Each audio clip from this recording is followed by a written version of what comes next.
Good morning, नमस्कार। Beta HCG false test. Beta HCG की test करने के बाद जब हल्की लाइन आती है, उसको लेके बहुत सारे पेशेंट हमारे पास आते हैं कि वो घर में ही कहीं केमिस्ट से दुकान से लेके किट लेके उसमें प्रेगनेंसी टेस्ट करते हैं, और उसमें अगर फेंट लाइन आई तो उनको समझ में नहीं आता है कि ये रियली प्रेगनेंसी टेस्ट है, पॉजिटिव है, या ये फॉल्स है, या क्या है। एक्चुअली किट में दो लाइन होती है, एक कंट्रोल लाइन होती है और एक टेस्ट लाइन होती है।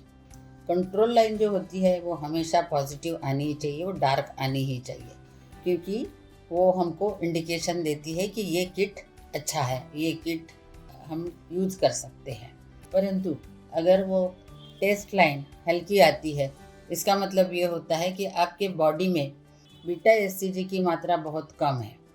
अगर हम उस टेस्ट के बारे में अच्छे से बात करें तो हमको इसके बारे में डिटेल में जाना पड़ेगा। मैं डॉक्टर वाकोडकर फ्रॉम भिलाई छत्तीसगढ़ आज इसी के बारे में बताती हूँ। आईवीएफ केस हो या नेचुरल केस हो, ओपीडी में बहुत सारे पेशेंट ऐसी किट लेके हमारे पास आते हैं जिसमें वो लाइनिंग बहुत ही फेंट आती है, जो टेस्ट लाइन होती है।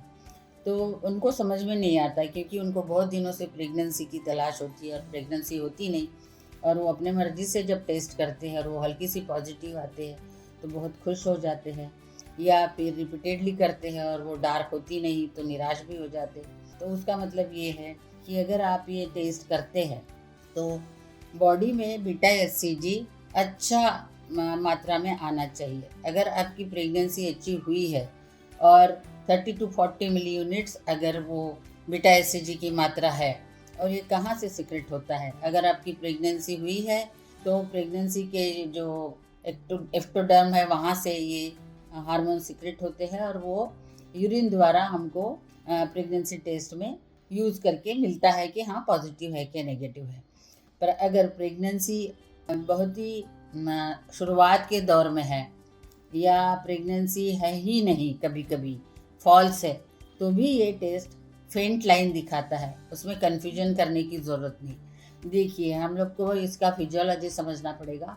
फिजियोलॉजी ये है कि ओवुलेशन होता है महीने के 14th डे ओवुलेशन होने के बाद फर्टिलाइजेशन एंड इम्प्लांटेशन होने के लिए और 5 से 7 दिन लगते हैं। इम्प्लांटेशन होने के बाद ये बीटा एचसीजी की मात्रा शरीर में सीक्रेट होना चालू होता है, और तब हम पीरियड मिस होने के 10 दिन के बाद अगर ये टेस्ट कायदे से करते हैं और वो प्रेगनेंसी अच्छी है तो ये पॉजिटिव आ सकती है। अगर हम पीरियड मिस होने के पहले ही अगर ये टेस्ट करते हैं तो बिल्कुल वाकिफ़ है कि ये बीटा एचसीजी की मात्रा बहुत ही कम है, क्योंकि लेट इम्प्लांटेशन अगर होता है तो बीटा एचसीजी सीक्रेट हुआ ही नहीं। शरीर में सीक्रेट नहीं होगा तो उसमें तो बहुत ही कम मात्रा में, या कभी कभी किट में गड़बड़ी होने से भी वो फॉल्स पॉजिटिव दिखाता है। ऐसे केस में क्या करना चाहिए? अगर आप ये फेंट लाइन आती है और आपको कन्फ्यूजन है तो आपको इसको रिपीट करना चाहिए 7 डेज़ के बाद या 10 डेज़ के बाद।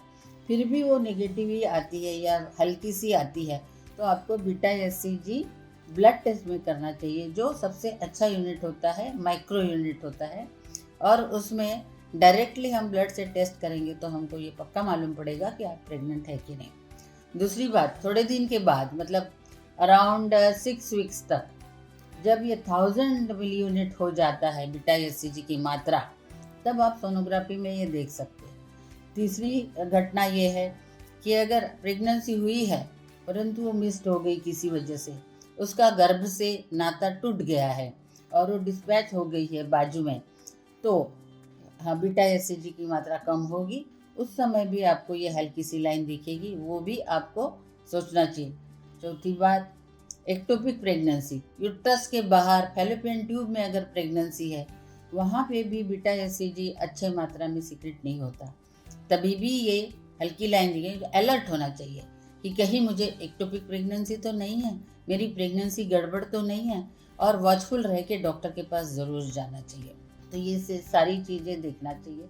आईवीएफ केसेस में हम पेशेंट को जिस दिन हम एम्ब्रियो ट्रांसफ़र करते हैं उसके 2 वीक्स के बाद बुलाते हैं बीटा एचसीजी टेस्ट करने के लिए।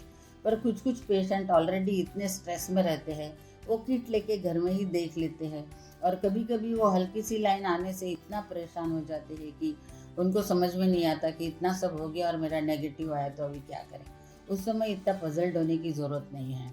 आपको वो किट टेस्ट बार बार रिपीट करो अगर घर में करते हैं, और बीटा एससीजी करेंगे तभी ये पक्का पक्का मालूम पड़ेगा कि आपकी प्रेगनेंसी पक्की है कि नहीं। और बाकी सारे कॉम्प्लिकेशंस अवॉइड करने के लिए अपने डॉक्टर के पास कंसल्ट करना चाहिए। एंड हल्की लाइन आने से परेशान होने की ज़रूरत नहीं है। मैं सोचती हूँ आपको मेरी इस वीडियो से कुछ नॉलेज ज़रूर मिला होगा। आप मेरे वीडियो को ज़रूर सब्सक्राइब करिए ताकि मैं जो भी वीडियो डालूँ आपको तुरंत मिले, और लाइक करिए। मुझे लगता है आपको बहुत अच्छी लगी होगी जानकारी। धन्यवाद।